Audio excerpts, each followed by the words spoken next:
the place that you come from and how it finds its way into your stories. I do think that like growing up in Ranchi was an extremely important part of me being a writer, and I don't think I realized it until I moved away from Ranchi. And so the first step out of Ranchi was South Delhi, and that gave me like a whole new perspective on the place that I grew up in, and how different it was from the rest of the world, the rest of the country. And then of course I moved to Massachusetts, Yeah. and so to just kind of I've been thinking about Ranchi like the last 4 or 5 years, because I Yeah. think I've never had the chance to um, try and observe my hometown from like a relative position of objectivity.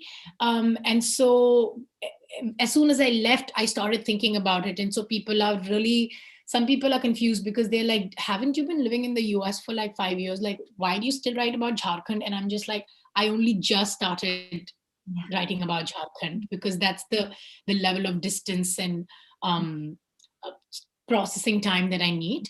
And I realized that I grew up in a very unsegregated neighborhood, which is most of India actually. But when you travel around the world, you realize like how segregation, economic on the lines of economic and other social identities, is such an important part of residential life in most parts of the world. And I think that growing up in Ranchi, I had like this really wealthy lawyer living on one side of my house, Yeah. and then we had like the slums on the other side, and we literally shared the boundary wall Yeah. uh, of our house with the slums. And obviously growing up, I didn't question why the people living in the slums were mostly indigenous, Yeah. the Adivasis. And then of course when I moved away and went to the YIF, I started learning a lot more about that. And Yeah. so I think that growing up in Ranchi, in the kind of sheltered middle class upper caste household that I did, I didn't explore it as much as I then wanted to when I moved away. And then I realized, wait a minute, there are all of these fascinating aspects of having grown up there. And there are all of these ways in which I haven't engaged with my home state and Yeah. hometown.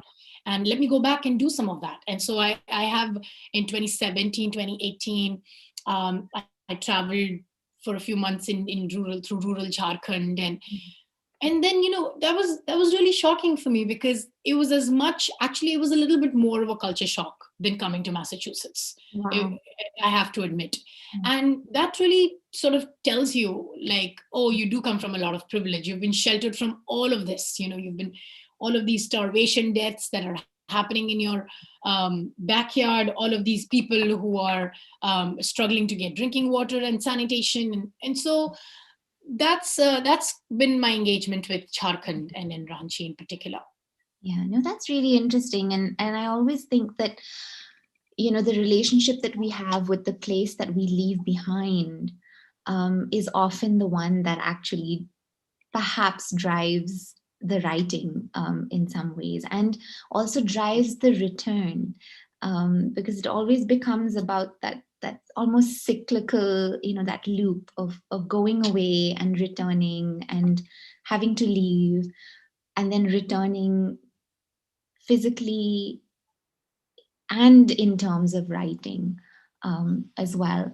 So, um, so I was wondering, because of course, I feel like sometimes we look at, a writer's work, and we see sort of one story or one novel, and we kind of forget that it has grown within a context of so much other writing, and so much other sort of thinking about writing and so much other actual writing that we've done. And I was just wondering, with your short story, um, how, what is the context within which that story grew? What was your writing before? What is the writing around it? And we'll talk about your writing after in a little while. But just to give us some sort of a sense of how that story grows Yeah. within your writing life? Right. I think the one of the first things that I figured out about this story was the character of the girl. Yeah. Um, and it really happened like back in 2016, 17, Yeah. when I got interested in the character of a girl who would sit on a park bench or the edge of the bed Yeah. and try to fall in love.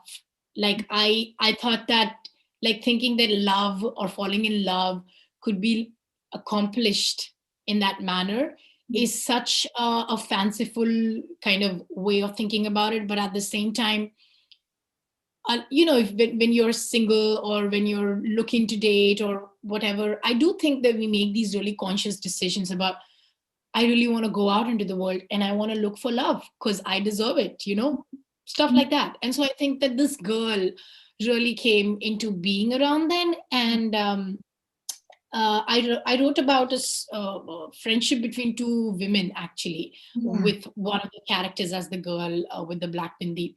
But that didn't seem to be working out very much. And I didn't pay attention to that story for a long time. I just put it away in a drawer and forgot about it. And um, during the early years of my MFA, I mean, there are certain similarities that remain within like my works, like since the beginning until now.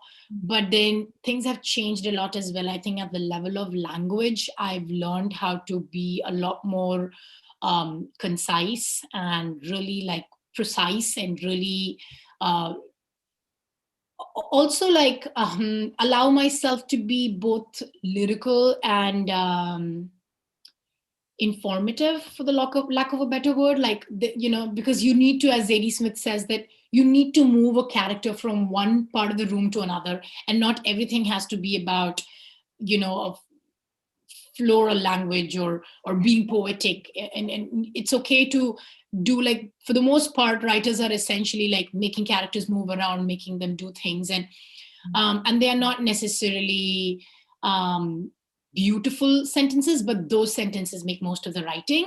And so I think I realized that towards the end of my MFA, when I had to write like a whole thesis to defend, and then I was like, 90% of this stuff is just going to be functional sentences.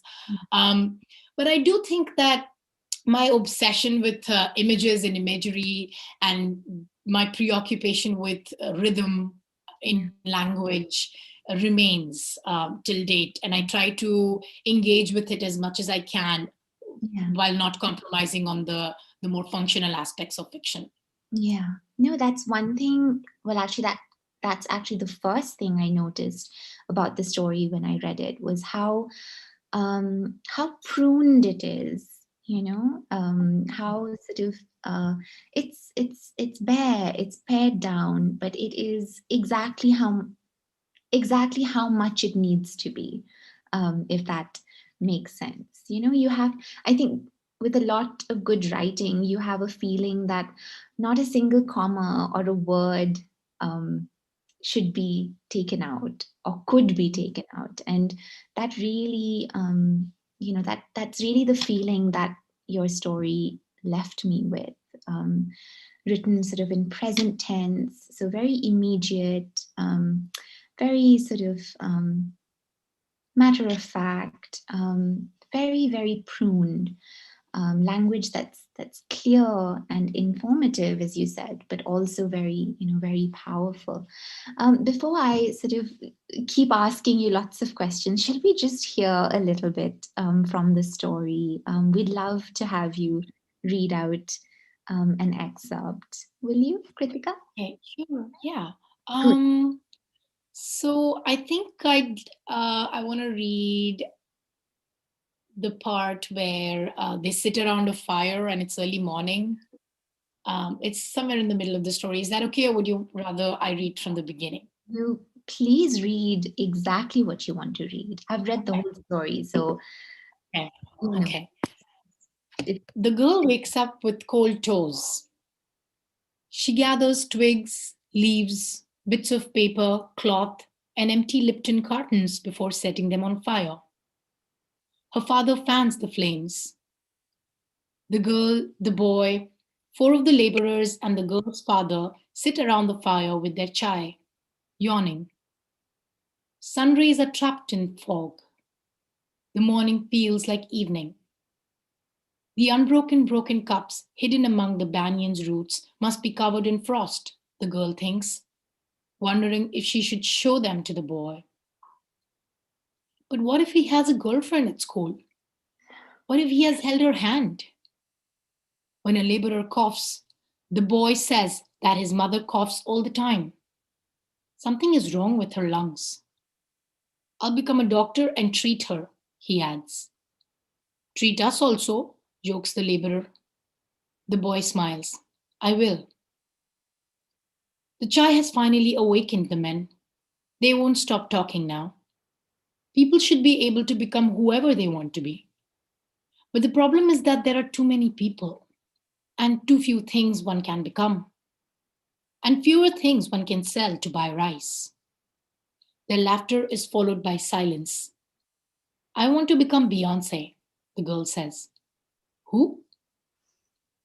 The new prime minister's face is everywhere, on telephone poles and park benches and garbage cans and the back of cars, and even on the faces of so many people who wear masks of his face with tiny holes for eyes. The girl doesn't know how his face appeared on the water pump outside the stall. Sometimes she's unable to flavor the boy's chai with cardamom for the fear of the prime minister watching her. Other times, she skips the cardamom because, for all she knows, the boy doesn't even care.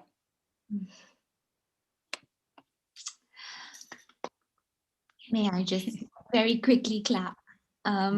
Wonderful. Thank you so much, Kritika. And I hope we'll have time a little later for you to read out another excerpt from the story. And of course, we realize immediately from the first line, the girl with with the Mindi steals a glance, at the boy in the skull cap, and we realize immediately that it is, it's a story with a very strong and deep, powerful political undercurrent. But I say undercurrent because in some ways it never it never takes over the story. It is still the story about a young girl falling in love and all the little insecurities that come along with it. And I was just wondering how, because that's an extremely tricky line to navigate, and I was wondering how how you do that at the level of craft, at the level of of emotion, because it is also an extremely emotional story. It's very Yeah. powerful that way. How do you make that balance? How do you get that balance between this deep political undercurrent and the story of a young girl falling in love? Yeah. Um, yeah, so this is also one of the things that I've learned in the last few years is that stories are about people. Theories are about ideas. Academic frameworks are about ideas, but stories are about people. And I think keeping the focus on the girl, on the characters of the story throughout was very important for me. And this is also something that I think Kazuo Ishiguro talks about, that um, a story, a good, powerful story really can be transported from like that setting to any other setting, and it would still retain some of its strengths as a story. And so I was thinking in terms of that, in terms of how there are these universal human elements that every story has, and universal sort of ways in which human beings engage with each other. So the motivations that we have for the actions that we do are all very, we're simple creatures at the end of the day, and we are very alike. And so I wanted to create a story which was, of course, very much based in Jharkhand and in India, but at the same time, something that would resonate readers around the world, because who doesn't know what it's like to fall in love, or to try and fall in love, and think that you're getting rejected, or to feel the loss of a loved one. And so these were the things that I thought were made the story like a human story, and not just a contemporary India, a story set in contemporary India about Islamophobia.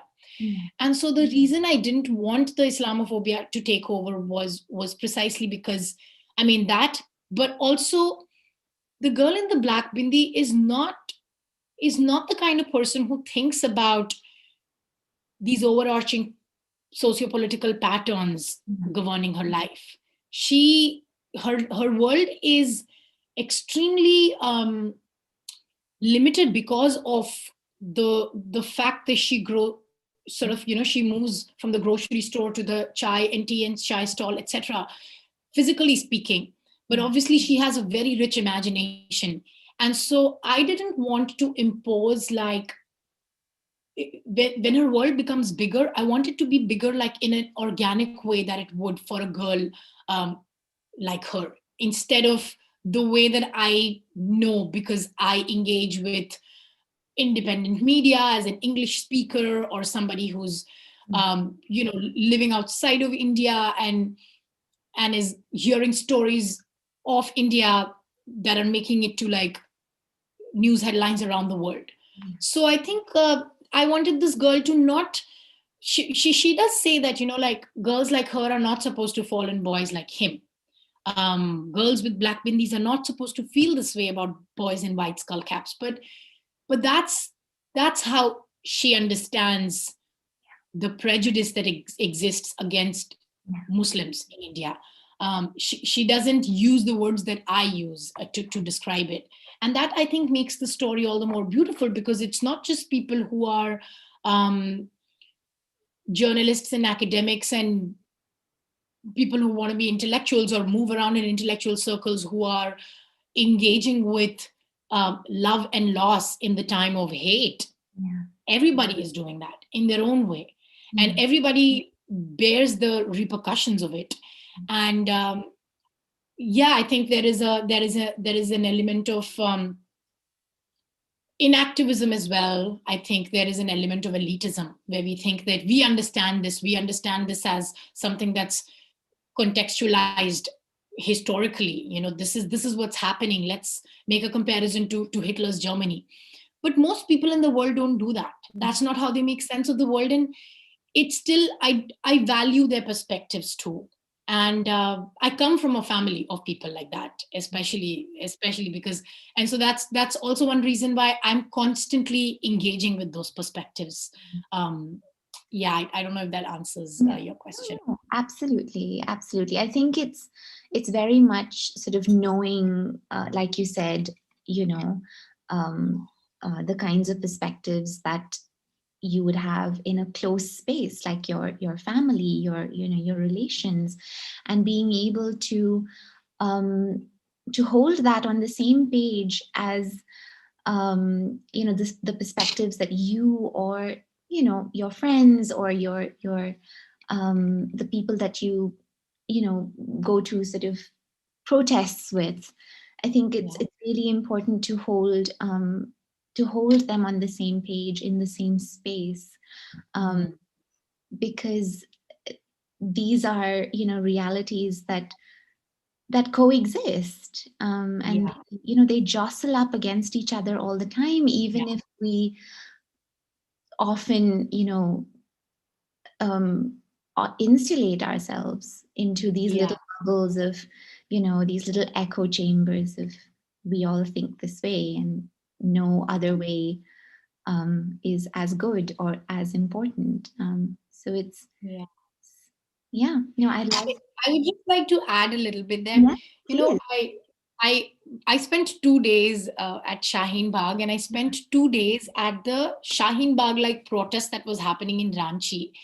And the women in Ranchi, a lot of them that I talked to when I was sitting there, like, a lot of them didn't really know about Shaheen Bagh, or Yeah. think that they were participating in a Shaheen Bagh like protest. They thought that they are doing this because of these kinds of demands that they had of the local government in Jharkhand, and they would like for those demands to be met. And they were not necessarily thinking of this in terms of a nationwide protest. And I think as soon as we have like a bird's eye view of a social upheaval or a social occurrence, we know that we have some amount of privilege there to be able to take those steps back and see, oh, this is happening in all of these different cities. But like people within those cities don't necessarily have that kind of access. Yeah, absolutely not. And I think the problem does happen when we think that one is in some ways better than the other, or is in some ways more truthful than the other, and that's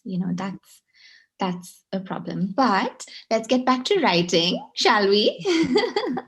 And I was reading somewhere, Kritika, that you wrote your first novel when you were in, was it class 8 or something? Please, Yeah, I want to I was in know class everything 10. about this novel. Oh my God, it was so So cute. embarrassing. Um, I was in class 10 and I obviously wrote about class 8. And Yeah. that was literally just the title of the novel. Also, it was called 8D. And so we didn't have internet at home. I think my father thought that it would corrupt my innocence or whatever. And so I used to go to the cyber cafe to do whatever it is that I wanted to do on the internet, listening to Ricky Martin songs and all of these kinds of things. But then at home, there was just this computer and no internet. So like, I thought like, what else could I do? I had Microsoft Word. And so I started writing this novel, and I became really good at typing. I remember I was typing rather swiftly towards the end. And but oh my God, like the characters, they all had the names. Like I didn't even bother changing names of my friends. And it was just my attempt to memorialize what I believe was like the best year of school for me, How which is class 8. sweet.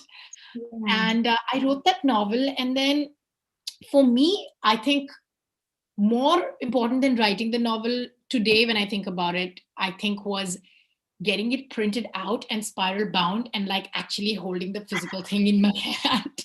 That is And I really, adorable. oh my God, I really bugged my father for it. I was just like, I need to do this. Like, and he was just like, what is it though? And I lied to him. I said, it's for a project in the English class, because there was no other way he would like take me to the cyber cafe and pay for printing like 100 pages. It was like a good 100 something pages. Oh my And goodness. so yeah, it was just it was all very weird and wonderful. And I'm so glad I did that, because now that I'm writing my technically like, well, not my first novel, but my first real novel, I keep thinking of that time and how quickly I did it and accomplished that task, and it gives me a lot of confidence. Yeah. No, absolutely. And I was actually, um, going to come back to what I think you've mentioned somewhere else before, that there was a certain kind of unself consciousness about that, time of just writing, of being young and a little bit sort of, reckless and ambitious. I must tell you that the first story I ever wrote, I sent to the New Yorker.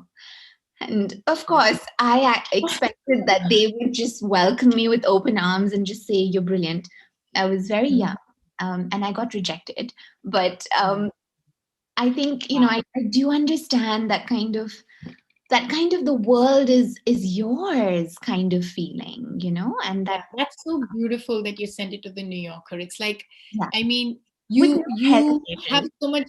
Yeah, it says something about your faith in yourself and where you want to be, and it's a Mhm. very beautiful thing. That I have to say, I sent in the story to the New Yorker when I was right out of Ashoka as well, and then Gosh, obviously they wrote back because, like, but but it's so beautiful that you shared that. oh, the utter impunity of youth. I love it. But I think, my question was, you know, as you were saying, that you go back to that and you kind of draw strength from that. And I was wondering that now, you've won the Commonwealth Short Story Prize, you've done an MFA, you're a writer, you're writing, you're engaged with writing as, as an artist, as a professional in some ways. And I was wondering how you sort of hold on to that unself consciousness? Is that something that, how do you navigate that? How do you hold on to it? Um, I think my family is very instrumental in making sure that I don't think of myself as some specific kind of writer, but just as a person. Yeah. And so, because they don't read. So, like, my mother has not read the story, and my father has not read the story either. My brother can read in English, unlike my parents, Yeah. uh, but he refuses to read it. He's Yeah. got other things to do. He's 17 years old. He's extremely Oh, yeah. lost in his world. And so I think that, I mean, of course, uh, at some point I'm like, why aren't they reading it? I put in all this effort. Everyone else is reading it. But then I realized that, everyone else is also emphasizing like a certain aspect of my writerly self, which my family is allowing me to not Yeah. do that. So I can just be like my own self in their presence, and that's it. And I think that's the beautiful part about it, that most of my extended family too, like, they've not read the story, and I don't think they ever will. Yeah. And that is what gives me a lot of comfort, because Yeah. I can just go there. I can be on a video call with them, or I can go to Ranchi, or I can talk to them on the phone, or even just read their WhatsApp group messages and see that they're not preoccupied with reading or writing. They are really not even preoccupied with the kind of politics that I am Yeah. engaging with on a daily basis. And so that gives me a release, I have to say. Yeah. It's a kind of grounding as well in some ways, right? That, you are still all of these other things. Yeah. And yes, you also happen to be a writer now, but there are many, many aspects to you, Yeah. as you said. Um, I wanted to talk to you a little bit about the short story form because it's one of well, I shouldn't have favorites, but I do love the form of the short story and what can be done with it, and its utter sort of um, precision and lucidity of sort of concept of this kind of very intimate glancing storytelling that happens within the short story form. And I was wondering how it is for you, whether you had similar sort of feelings about the short story, about the form of the short story. Is it something that you write in a lot? Have you written a lot of other short stories? Is this part of a series that you're, you know, sort of putting together at some point? Do you want to tell us a little bit? Yeah.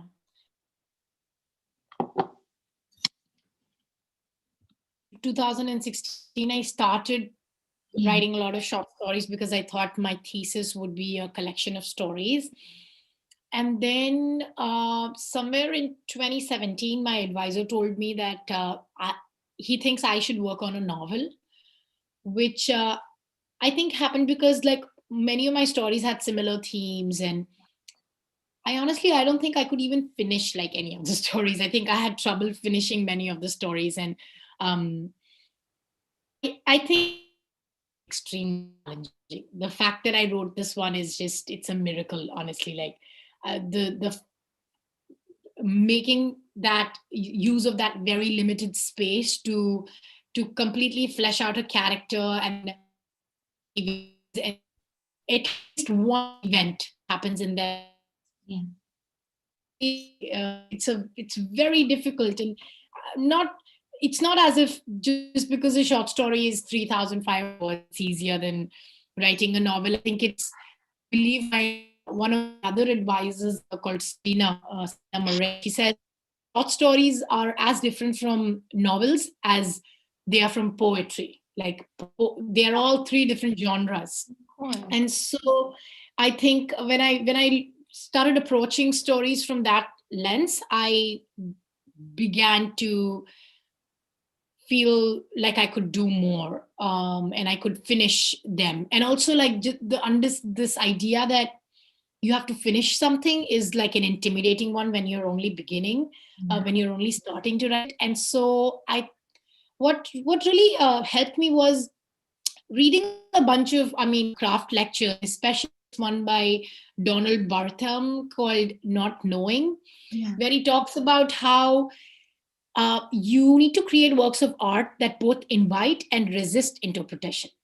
So Mm. you are both inviting a reader to sort of engage with the story, the girl, this world, the boy, and but at the same time you have to resist some of that Yeah. interpretation. Like the story shouldn't be exhausted by the time you're done reading it. You need to be able to stay with that story for a long time, and I think that helped me write the endings better, Mm. because I didn't necessarily have to put everything to an end. I didn't have to tie all the threads together.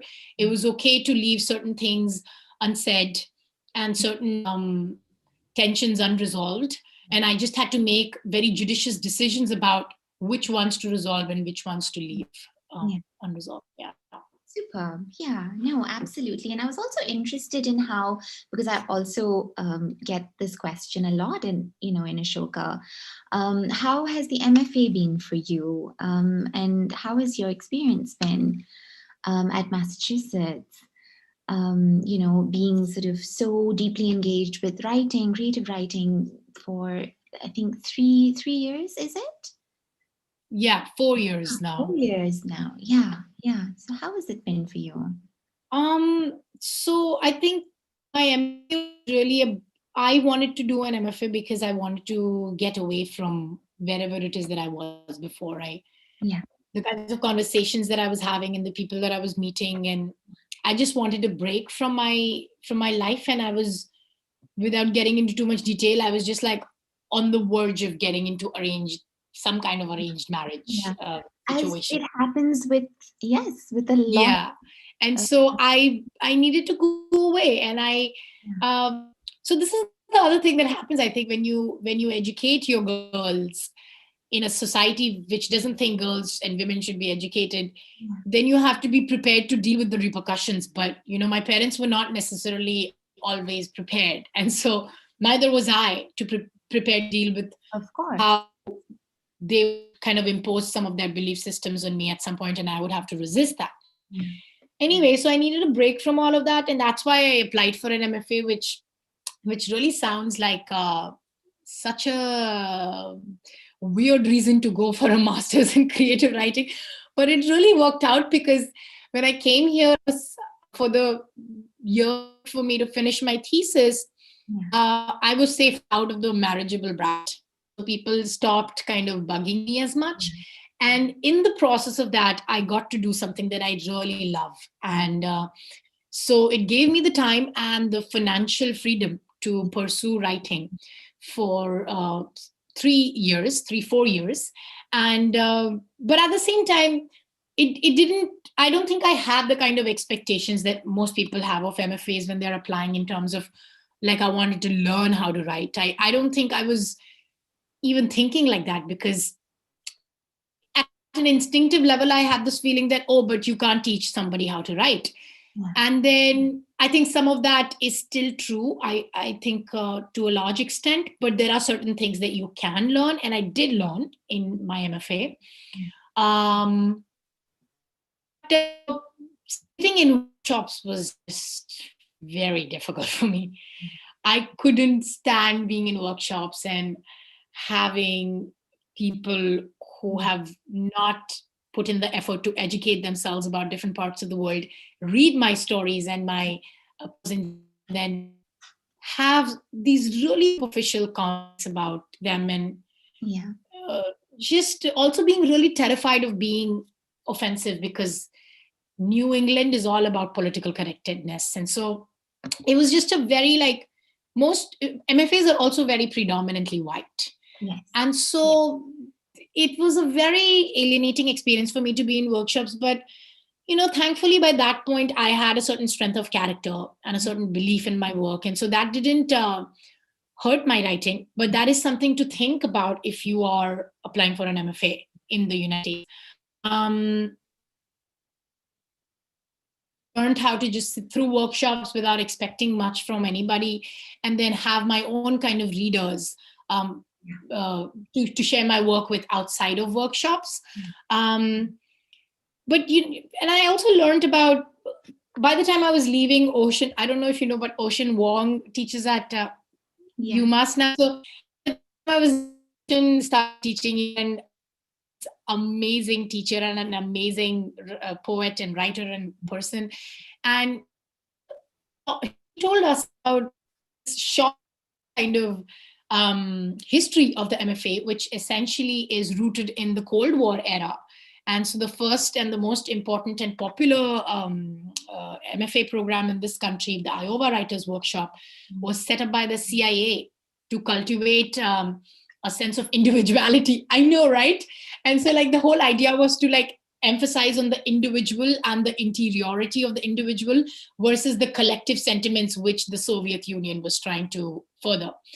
And so this idea that you have to go within yourself and you have to, your stories are inside of you and there's no point in engaging with society at large and community at large is extreme. It's just what American individualism is. And you see that in MFA programs. You see how people absolutely don't know how to talk about the socio-political underpinnings of a work. And they're always going on and on about character and character motivations, which are important.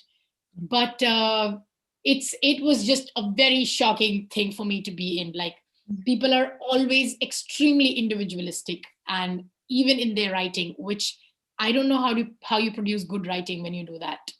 Yeah. No, that's an extremely, extremely important perspective, and one that perhaps, sitting on the outside, being away, you just wouldn't know. So, it's, as you said, something to think about. And I'm so glad that you shared that with us. It's really important to talk about these things.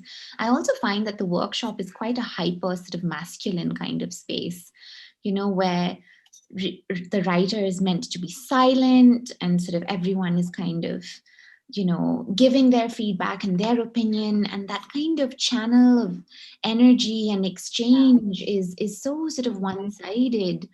I find that quite, the language itself that we use it's is like quite, workshop, product, which is like, what is this, a factory floor? Like, what is going on? exactly. So actually in my classes at Ashoka, the whole idea is to unsilence the workshop, to completely dismantle this kind of hyper masculine sort of space that the workshop can be. But that's a discussion for another time. I want us to go back to your story before we go to questions. I know that that's also happening, and I'm sure everyone wants to talk to you and ask you things. So could we have just another small glimpse of your story before we open up to everybody here? Like towards the end. Yeah. Okay, so the girl sits on a park bench and tries to fall in love again. She tries to fall in love with the boy in an oversized t-shirt who is kicking a football, or the one who is doing push-ups, or the young man with the shocking blue earphones walking with his hands in his pockets, or the boy who is holding hands with a girl who has streaks of red hair, or the one lying on his stomach reading a book, or maybe even the one who's ogling at the women practicing yoga. Nothing happens. Then she lies on her back and stares at the infinite sky. She hopes the woman who didn't remember her fiance's name is painting as many pictures of the sky as she wants to. But infinity is not the girl's type. She needs something more measurable than that. Something smaller than the sky, but bigger than a samosa. Oh, thank you. So fantastic. Oh my God, I have so many other questions. Should I just sort of ask one more and then we can open up? Yeah. Okay. I think what I'm interested in knowing, and this is something that, I sort of face sometimes, being, from Shillong, from the northeast of India, and I feel that there are certain expectations in some ways pinned on me, and what I should be writing about, the kind of stories I should be telling, where I should be setting the Yeah. stories. And I feel that that also is, the kind of, that's perhaps the kind of privilege that, white, usually male writers are rather sort of free from, because in some ways the Yeah. whole world is theirs, and they have Mm. this incredible claim to nowhereness, Mm-hmm. that perhaps other writers, especially post-colonial writers, brown writers, um, don't quite have the same access to. And sometimes it frustrates me, because I feel like, gosh, I have, so many stories I want to tell, and I want to follow them all, Yeah. wherever they may take me. Or because I'm a woman, I'm expected to write about, I don't know, relationships, Yeah. love, the soft topics, in that sense. So I just feel like there are all of these expectations that come into play once you're Mm. writing and once you're publishing. And there are expectations from your readers, your publishers, sometimes even your agents. It can Yeah. happen at many, many levels, right? And Mhm. I was just wondering, if you had any thoughts about that, if that's something you might have faced, or that's something that you've had to negotiate, um, Yeah. so far, or if it's something that you sometimes think about. I know that, you've also in some ways just started. So Yeah. this is the beginning of many things, and many good things, I'm sure. But I was just Mhm. wondering if you'd had some sort of thoughts, on that.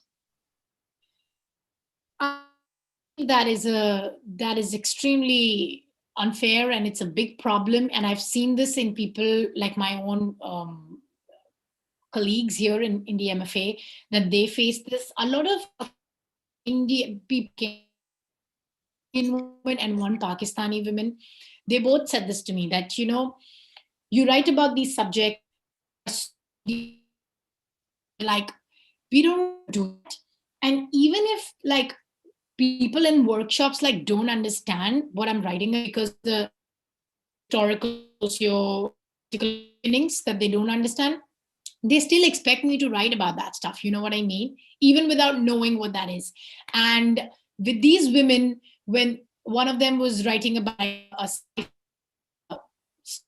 sci-fi story like Mars, and How I think, fun!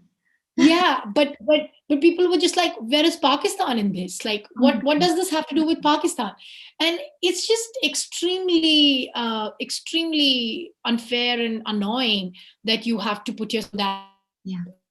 when all the white male right about, in my MFA at least, they're writing all kinds of things, and they have the freedom to do that. um in my own work, I think what feels like a natural inclination to me is kind of engage with the very immediate, political and social kind of frameworks that define the life people. That want to, and it obviously puts me in a particular category and a pigeonhole, which the publishing industry will do, no matter what we do. I think, I've never wanted to actually any other kind of what the publishing industry likes to call genre fiction in a condescending way. And I don't know if I would be good at it, but I have enjoyed reading those works a lot, especially Kazuo Ishiguro's The Berry Giant. Yeah. Body of like work of Ishiguro's body of work proves that there's no such thing as genre fiction and literary fiction. And just because something is dragon in a book or doesn't make it less serious or any less important. And so I think that, um, I would like to keep an open mind about this, because I want to write about subject matters uh, that don't fall into the categories that people already assume I would be writing about. And I would like to have these conversations with writers who are already facing these kinds of resistances. So yeah, that's what so you have to go through this. And like, I think it's subversive to just come from the Northeast and write about whatever the hell. Like, it doesn't matter. It doesn't, whatever it is that you're writing about, if about that, that is subversive. To come from Kashmir and to not have to be constantly commenting on the war, but to then go ahead and talk Yeah. all other parts of the world can relate to, that is transgressive. Absolutely. So I hope we'll be able to see that. Absolutely. Yes, here. I feel like raising a glass and saying cheers. Honestly, thank you for that, Kritika. That was so inspiring. And I feel like I have completely sort of overstepped my time here and just sort of That's, um, that's I think we enjoyed hearing you talk a lot, which is why I didn't want to interrupt. But I think there are some questions on the comments, and I have some of my own questions. I want to start with that because the both of you are writers. Are there any personal practices that are unrelated to writing? For instance, Janice, I know you do a lot of foliaging, and is that related to writing? It doesn't seem obviously related, but are there personal practices that influence your writing? right. I think for me, writing is just one part of leading or trying to lead a life that is creatively engaged with the world. So I wouldn't like to narrow down my creative practice to just writing. So, listening to stories, going for walks, looking at the world, knitting, making soap, um, you know, watching a movie, looking at art, um, all of these things, I think, feed into a creative space and into a creative engagement with the world. I think if you, at least for me, if I put all of that pressure onto writing, I think that would, I feel like it's not a very healthy thing to do. At least for me, I'd prefer to be a little more, there's a term for it, a little more permacultural about things rather than having a monoculture, a single crop that you kind of pin all your hopes on. I'd rather have a garden of many growing things, and they all sustain you together, in their own way. Kritika, please. Yeah, I agree on this.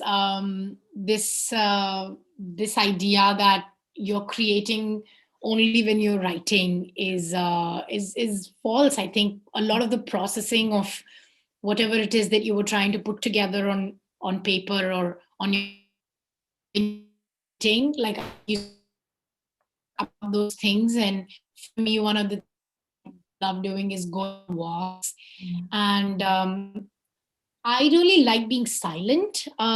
I like listening to podcasts, but I also love being quiet. And this one day, listening to podcasts, and I realized all the silent spaces that I had for myself were taken over by discussing Stardust or Neil deGrasse Tyson. I love listening to podcasts about him and by him, but generally like discuss all kinds of things, and me having the chance to access those conversations, I appreciate that. But I also love being quiet, and so when I go for a walk, I can be thinking cleaning the house. I think cleaning the house is a very is kind of writing a novel, because if you think that cleaning the house one day, then you are going to exhaust yourself and you will also not do a very good job.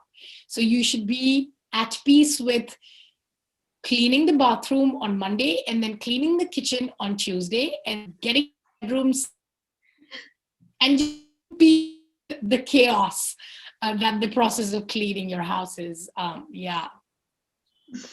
Thank you for that. We have another question. So I think it was Da Vinci who said that art is never completed; it's only abandoned. So the question is, how do you decide that there's no more editing that you can do to a particular piece of work? Yeah. Kritika, please. And perhaps in relation to your short story as well. Can someone repeat that question? I didn't actually get to hear it. Um, Basically, how do you decide when a piece of work does not require any more editing? Oh, you know, I think at some level it's like you get a sense or a phrase or word, and that for me migrates to the end. That then becomes the end of the story.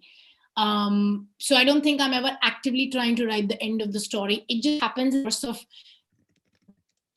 and that would make a good ending. So this dialogue would make a good ending to this story. And a lot of the times, I think we have to take into account that there are worldly constraints. So if you are submitting to a story competition, then you have to finish this in like 2 months or 3 months or 6 months. And after that, you're going to have to send it out. And if it ends up being published in a magazine, then that looks like the end and you kind of get used to it too. And so it's not just one or the other. I think it's a mix of both. It's a mix of process and have with yourself as a writer. Think engagement with like the real world where there are real deadlines and temporal constraints. Yeah. Yeah.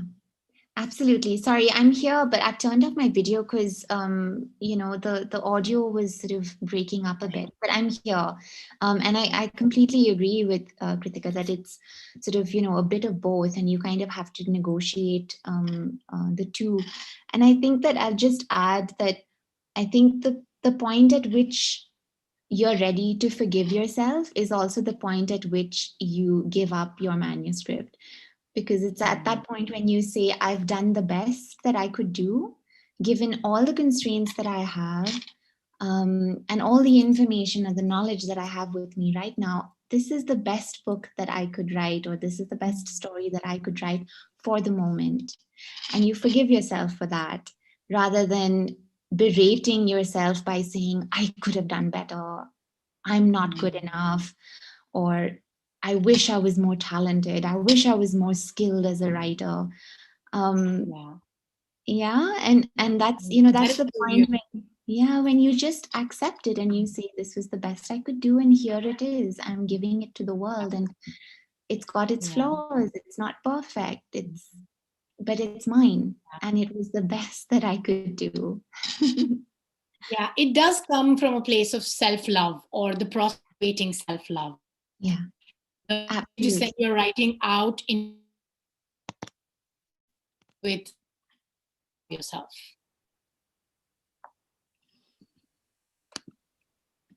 Hello. Yeah. Okay.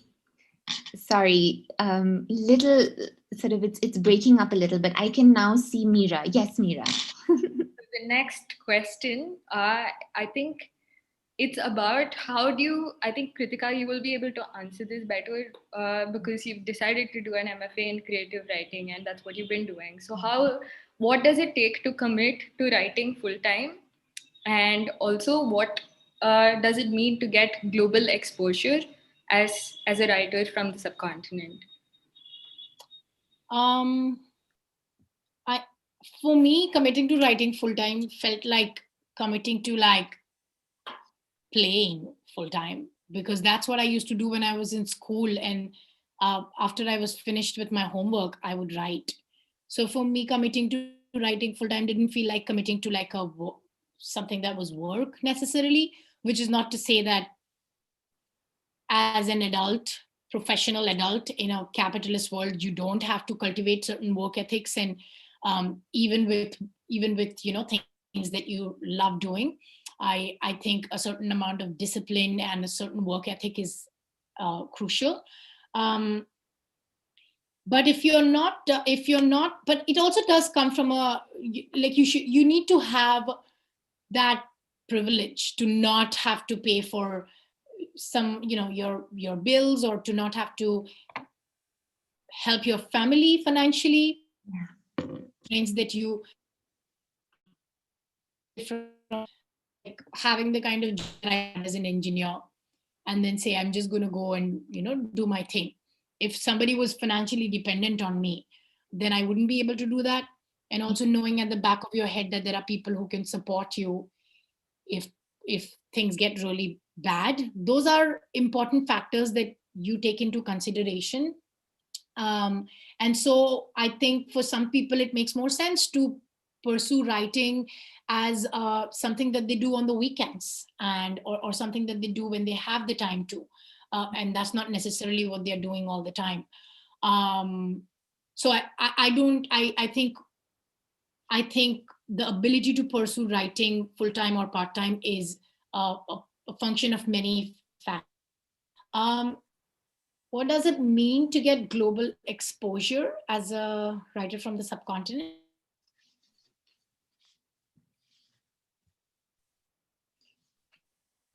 Yes, we could. Okay. I mean,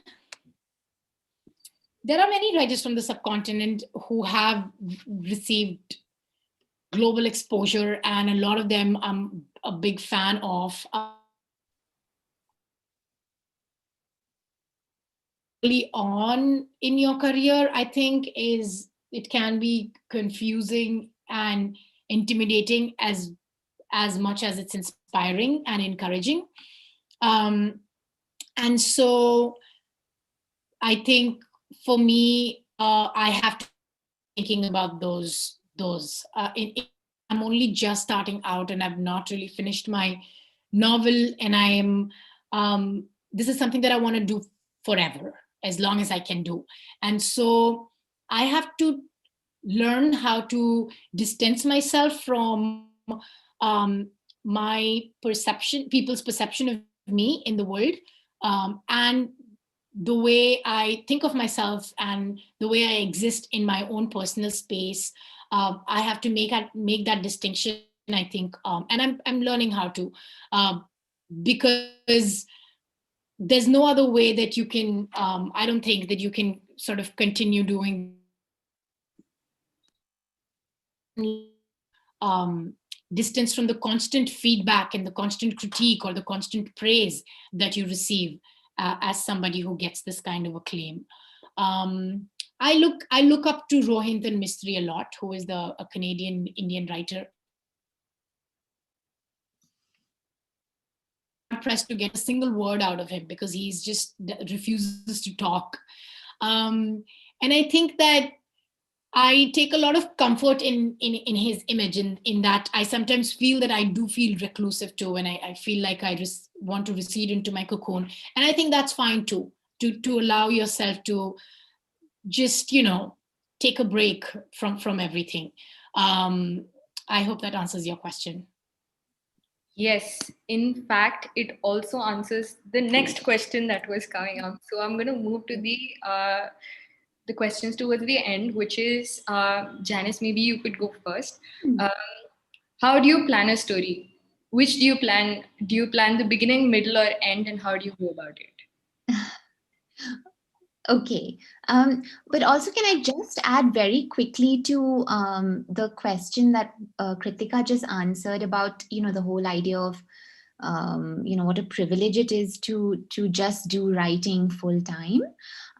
Because I tried that and it was very, very difficult.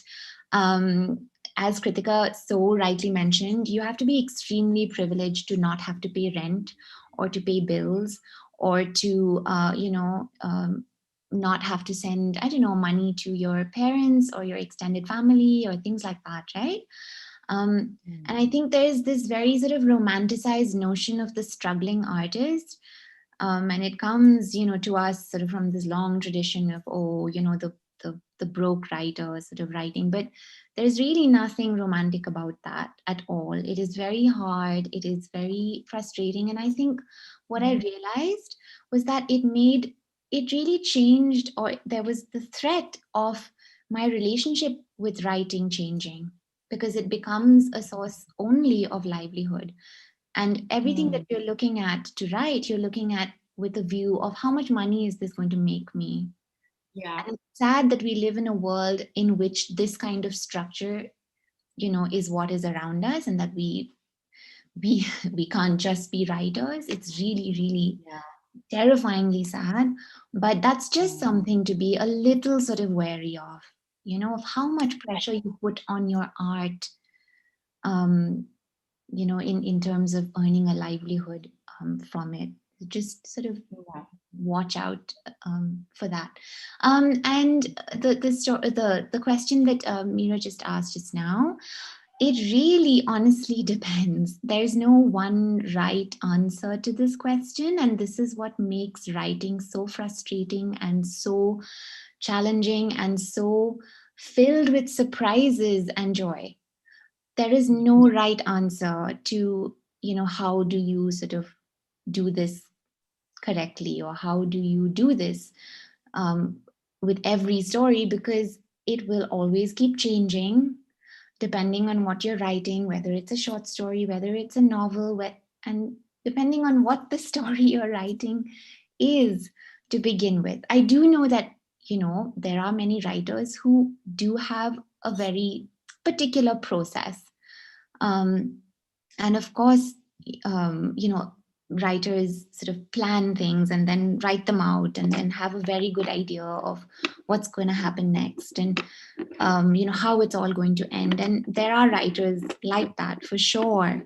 But I would still imagine that even for writers like that, things change from book to book, from story to story.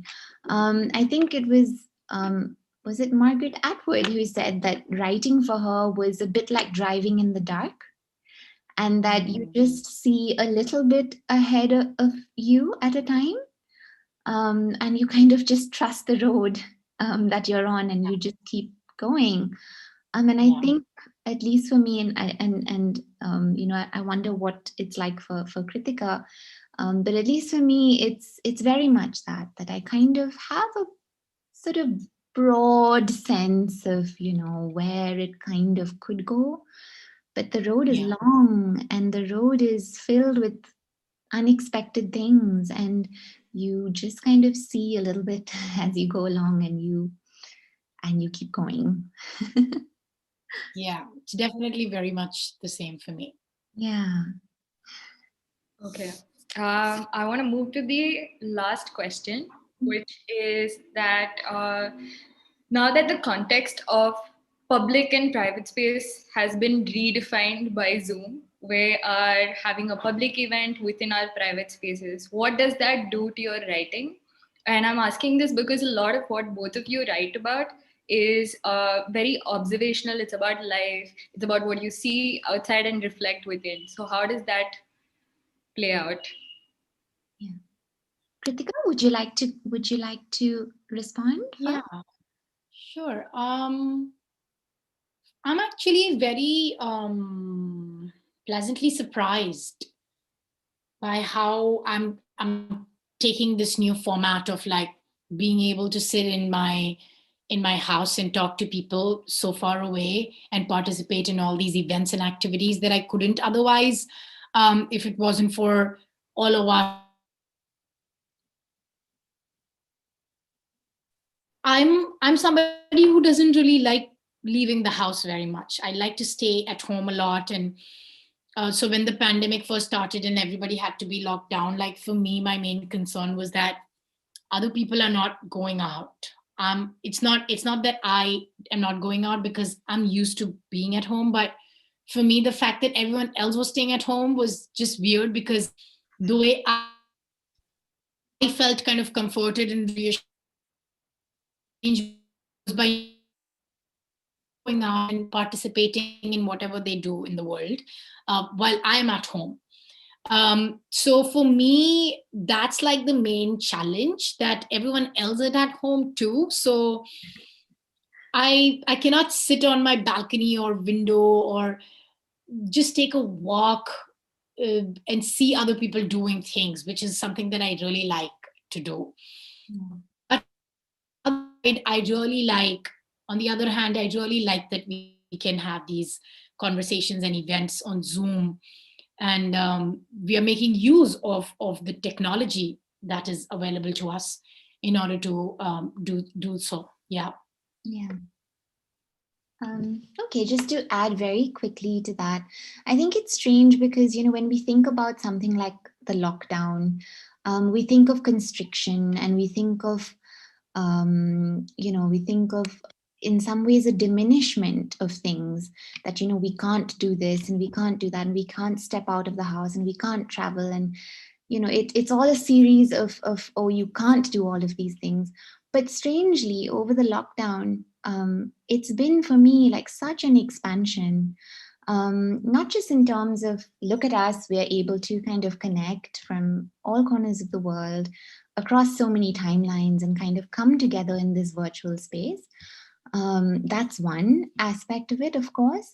But I think the other thing was that I was very, very, very lucky to have a little garden space in my little, South Delhi sort of flat, very tiny, but it became for me a space of such freedom over the last few months. And I realize, of course, that I'm talking from a place of such immense, privilege.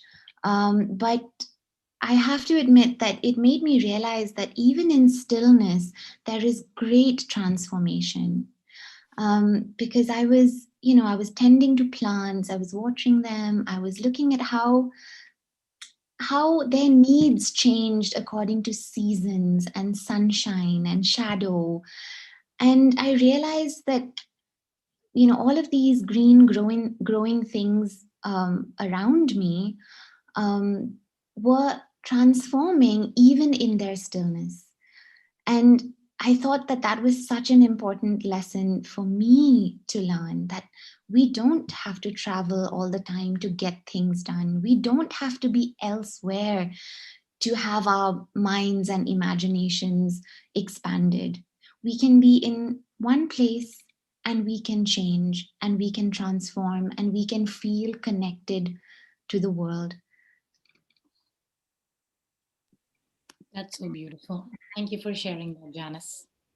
Indeed. Thank you very, very much. I don't think I could add anything after that really, really beautiful end. Thank you, both of you, for having this conversation with us. I think this is the perfect start to Alumni Day. And I'm amazed by how easy this was. Thank you. Hopefully, we will see you soon.